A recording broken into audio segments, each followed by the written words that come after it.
பணம். இந்த உலகமே அதுக்காக தான் ஓடிக்கிட்டு இருக்குது. நாம படிக்கிறதும் அதுக்காக தான். கிரியேட்டிவிட்டி, பேஷன், ப்ரொஃபஷன் இப்படி என்ன சொன்னாலும் எண்ட் ஆஃப் த டேல நமக்கு காசு தான் முக்கியமா இருக்குது. காசு இருந்தா தான் படிக்கவே முடியுது, காசு இருந்தா தான் மரியாதையே கிடைக்குது. இப்படி நம்ம வாழ்க்கையில இருந்து பிரிக்கவே முடியாத இந்த பணத்தை பத்தி நம்ம பள்ளிக்கூடங்கள்ல சொல்லி கொடுக்கறதே இல்ல. பணத்தை நிறைய சம்பாதிச்சு சேமிச்சு முதலீடு பண்றதுக்கு முன்னாடி நான் சொல்ல போற இந்த 8 தகவல்கள் உங்களுக்கு கண்டிப்பா தெரிஞ்சிருக்கணும். ஃபைனான்சியல் ரிலேட்டடா எந்த விதமான நாலேஜுமே எனக்கு இல்ல, இதுவரைக்கும் ஒரு 100 ரூபாய் கூட சேர்த்து வச்சதே இல்ல அப்படின்னு இருக்கிறவங்க மட்டும் இந்த வீடியோக்குள்ள வாங்க. ஏன்னா ரொம்ப பேசிக்கான அதுவும் ரொம்ப முக்கியமான விஷயத்தை பத்தி தான் இந்த வீடியோல நான் பேசியிருக்கிறேன். Are you ready for that? Hello மக்களே, நான் உங்கள் நண்பன் நேவஸ். Welcome to the channel talk series podcast.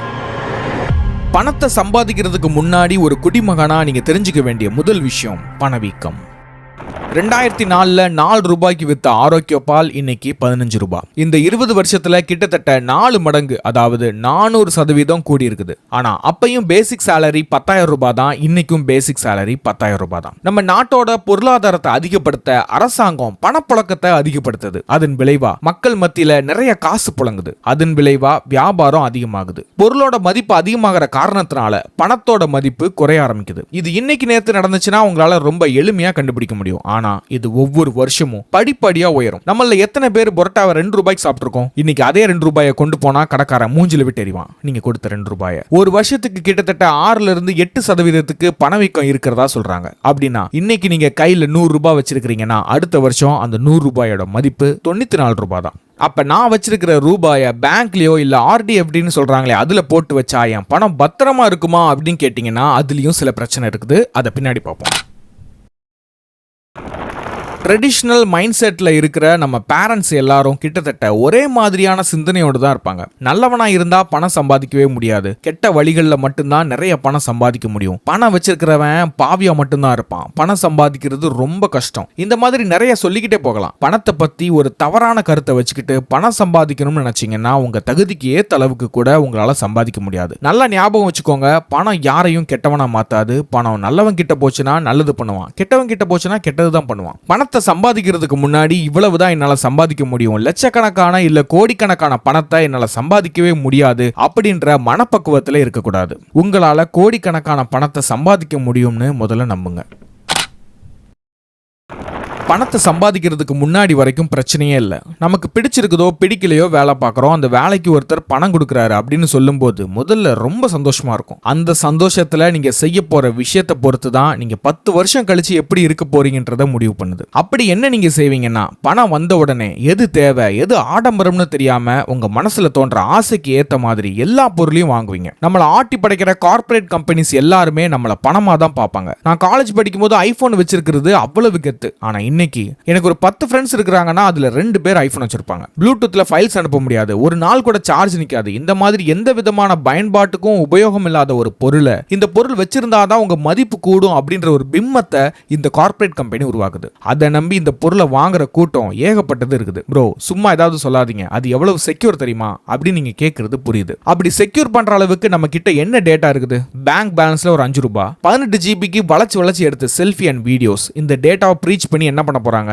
அப்படி அந்த டேட்டாவை பாதுகாக்க நீங்க எதுக்கு லட்சக்கணக்கில் பணத்தை கொடுத்து ஒரு மொபைலை வாங்கணும்? உண்மையிலேயே நீங்க வாங்கக்கூடிய பொருள் ஏதோ ஒரு வகையில உங்களுக்கு உபயோகமா இருந்துச்சுன்னா பிரச்சனையே இல்லை. ஆனா ஆடம்பரத்துக்காக வாங்கினீங்கன்னா உங்களை மாதிரி ஒரு முட்டாள் யாருமே இல்லை. உங்களை முட்டாள்னு நான் சொல்லல, கார்பரேட் கம்பெனிக்காரன் தான் அப்படி நினைக்கிறான். எப்படி சொல்றேன்னா, ஒரு பொருளை 1.5 லட்சம் ரூபாய்க்கு இந்த வருஷம் விற்கிறான்னா அடுத்த வருஷம் வேற ஒரு பொருளை லான்ச் பண்ணிட்டு இந்த வருஷம் ரிலீஸ் ஆன பொருளை 40% கம்மியான விலையில விற்பான். அது மட்டும் இல்லாம அடுத்த வருஷம் விற்க போற பொருளை அதை விட அதிக விலையில விற்பான். அப்போ உங்களுக்கு என்ன தோணும்னா, இந்த வருஷம் வாங்கின பொருளை விட அடுத்த வருஷம் லான்ச் ஆகக்கூடிய பொருள் ரொம்ப மதிப்பு மிக்கதுன்னு நம்பி இந்த பொருளை வித்துட்டு அந்த பொருளை வாங்குவீங்க. இந்த மாதிரி ஒவ்வொரு வருஷமும் உங்களை ஏமாத்தி இந்த கார்பரேட் கம்பெனி பொருளை வித்து லட்ச கோடி கணக்கில் லாபத்தை பார்ப்பாங்க. இது எதுக்கு இவ்வளவு நீளமா சொல்றேன்னா, நீங்க சம்பாதிக்க ஆரம்பிச்ச உடனே நீங்க ஆசைப்பட்டது எல்லாத்தையுமே வாங்கணும்னு தான் உங்க எண்ணம் போகும். அந்த நேரத்தில் மன கட்டுப்பாட்டோட இருந்து உங்களுக்கு தேவையான விஷயத்தை மட்டும் வாங்கி உபயோகப்படுத்த ஆரம்பிச்சிங்கன்னா 10 வருஷம் கழிச்சு நீங்க ஒரு நல்ல இடத்துல இருப்பீங்க.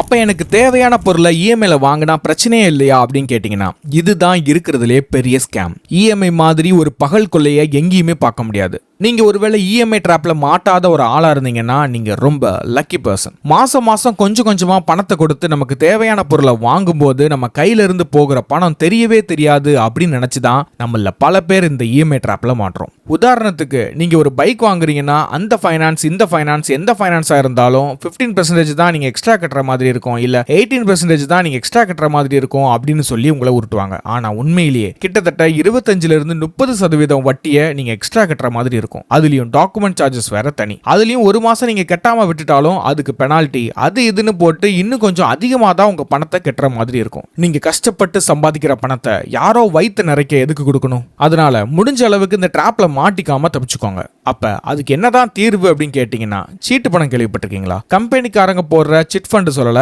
அங்க போட்டீங்கன்னா உங்க பணம் பாதுகாப்பா இருக்கும்னு சொல்ல முடியாது. உங்களுக்கு நல்லா தெரிஞ்சவங்க இல்ல வீட்டுல இருக்கிற அம்மாக்கள் எல்லாரும் சேர்ந்து சீட்டு பணம் நடத்துறாங்கன்னா மாசம் மாசம் ஒரு குறிப்பிட்ட தொகையை கெட்டிக்கிட்டே வாங்க. நீங்க தேவையான பொருளை கொஞ்ச நாள் கழிச்சு வாங்கினாலும் பரவாயில்ல, முழுமையா உங்க பணத்தை போட்டு வாங்குங்க. சீட்டு பணத்திலயும் சில விஷயங்கள் எல்லாம் இருக்குது, அதெல்லாம் நல்லா தெரிஞ்சுக்கிட்டு எந்த நேரத்துல நம்மளோட பணத்தை எடுத்தா நமக்கு லாபம்னு பார்த்து கவனமா முடிவெடுங்க. இன்னொரு வழி என்னன்னா, புதுசா ஒரு பேங்க் அக்கௌண்ட் ஓபன் பண்ணி வைங்க. அந்த பேங்க் அக்கௌண்ட்டை நீங்க யூஸ் பண்றது உங்களை தவிர வேற யாருக்குமே தெரியக்கூடாது. இந்த பேங்க் அக்கௌண்ட்ல மாசம் மாசம் ஒரு குறிப்பிட்ட தொகையை அனுப்பிக்கிட்டே இருங்க. அந்த பணத்தை வச்சு உங்களுக்கு தேவையான விஷயத்தை வாங்கிக்கோங்க. நான் சொல்றது எல்லாமே பணத்தை சம்பாதிக்கும் போது உள்ள முதல் கட்டத்திலே இருந்தே இதை எல்லாத்தையுமே ஃபாலோ பண்ண ஆரம்பிச்சிடணும். தவறான பாதையில போய் இஷ்டத்துக்கு செலவு பண்ணிட்டே இருந்தீங்கன்னா 10 வருஷம் கழிச்சு இந்த டிராப்ல இருந்து வெளியே வரவே முடியாது. இஎம்ஐ மட்டும் இல்ல, உங்களுக்கு கடனும் ஏகப்பட்டது இருக்கும். அப்புறம் அந்த கடன் இல்லாத வாழ்க்கையை வாழ்றதே ஒரு கனவா.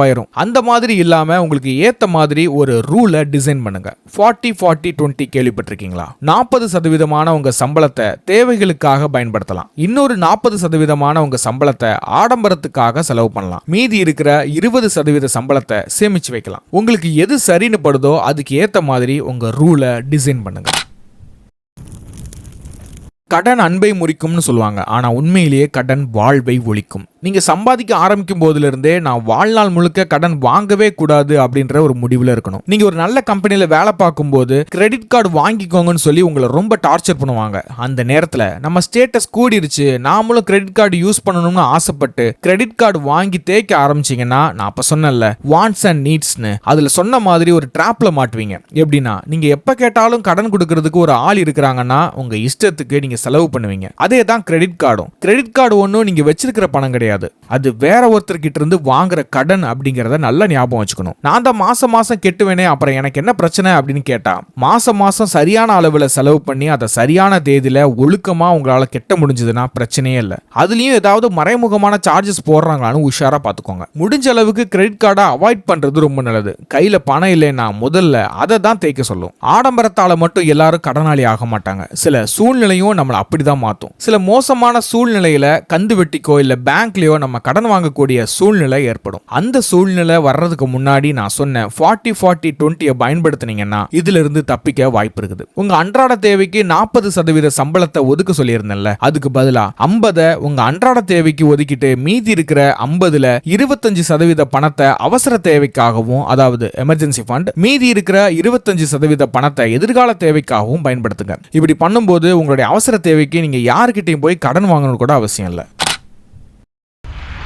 பணத்தை சேமிக்கிறது தான் அப்பயே சொல்லிட்டேல அப்படின்னு நீங்க யோசிக்கிறது கேக்குது. நம்ம எல்லாருமே என்ன யோசிப்போம்? எனக்கு தேவைக்கு என்னோட ஆடம்பரத்துக்கு எல்லாம் செலவு பண்ணி முடிச்சதுக்கு அப்புறம் இந்த மாச கடைசியில என்ன இருக்குதோ அதை எடுத்து நான் சேமிச்சு வைக்கிறேன் அப்படின்னு தான் நம்மள பல பேர் யோசிப்போம். ஆனா அப்படி பண்ணாம உங்க கையில காசு வந்த உடனே குறிப்பிட்ட அந்த 10% பணத்தையோ இல்ல 20% பணத்தையோ நான் சொன்ன அந்த சீக்ரெட் பேங்க் அக்கௌண்ட்ல போட்டு வைங்க. சேமிப்பு போக உங்ககிட்ட இருக்கிற பணம் தான் உங்களுடைய சம்பளம் அப்படின்றத ஞாபகம் வச்சுக்கோங்க. உங்க கையில இருந்து காசு கம்மியாகும் போதெல்லாம் அந்த அக்கௌண்ட்ல காசு போட்டு வச்சிருக்கிறேனே அப்படின்னு யோசிக்க கூடாது. ஒவ்வொரு மாசமும் இப்ப அந்த பேங்க் அக்கௌண்ட்ல எவ்வளவு பணம் நான் போட்டிருப்பேன் அப்படின்னு எடுத்து பார்க்க கூடாது. ஒரு பிரச்சனை இல்லாத வாழ்க்கையை வாழ்றதுக்கு டைம் மேனேஜ்மெண்ட், மணி மேனேஜ்மெண்ட் ரொம்ப ரொம்ப முக்கியம். இது தெரியாம தான் பல பேர் தங்களுடைய வாழ்க்கையை தொலைச்சிட்டு புலம்பிட்டு இருக்காங்க. நான் சொல்ற எல்லா விஷயத்தையும் முதல்ல இருந்து ஃபாலோ பண்ண ஆரம்பிச்சீங்கன்னா பெரிய பிரச்சனையில மாட்டிக்காம தப்பிச்சிருவீங்க. நான் 10,000 ரூபாய் தான் சம்பாதிக்கிறேன், நான் செலவு பண்றதை விட அதிகமா சேமிச்சு வச்சா எனக்கு எந்த பிரச்சனையும் வராதா அப்படின்னு கேட்டீங்கன்னா